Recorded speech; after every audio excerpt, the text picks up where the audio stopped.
What I do is I like to ask questions about materials and where they came from, what they mean, and how they come together. And I do that in a lot of different ways. Sometimes I do that using 3D printers and robots. Sometimes I do that using my hands. And I do it with lots of different people who have a lot of different kinds of experiences in life. And so I like to make things that are really reflective of a time, the time that we live in today, and the places that they're made. When I was a child, the kind of art I made was typically drawing with pencil.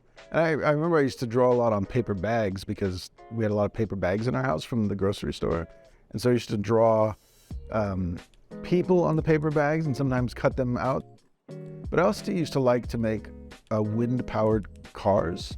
And I used to make these little cars with sails, and it was so windy where I'm from, especially in the spring. My brother and I would have races with these wind-powered cars down the road. I might not have known that art was a thing. I just liked to draw. And I pursued that all through high school. But when I went to the university, I studied biology. And there I discovered the architecture department and the art department because I walked through them on my way to the biology department. And so I got really interested in both, and I ended up changing my major to architecture. You know, a lot of my work is tied to my experiences as a child. I grew up in a place where most of the buildings were made out of mud, adobe, and I spent a lot of time playing in buildings, abandoned buildings made out of mud. And so my interest in building buildings out of mud today comes from that interest as a child of seeing buildings that were melting back into the ground that were sometimes hundreds of years old.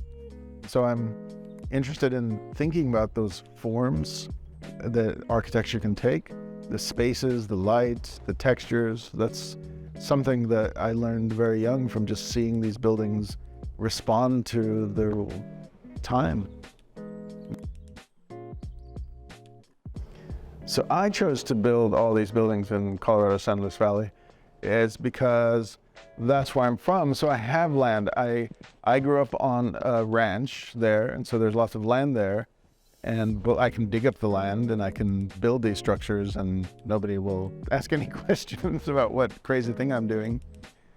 But also because it has historical relevance to that place. And if I get to the point where I'm making actual buildings, I want to make those buildings there to connect to this legacy and this history of building it with mud, but now building with mud in a brand new way.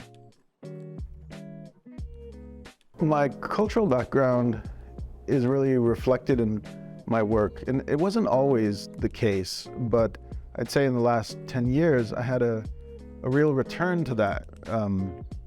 I grew up in the southern part of Colorado in a place called the San Luis Valley, and that part of the state was once the Mexican territory, and even before the Spanish Empire, and of course part of a legacy of indigenous lands.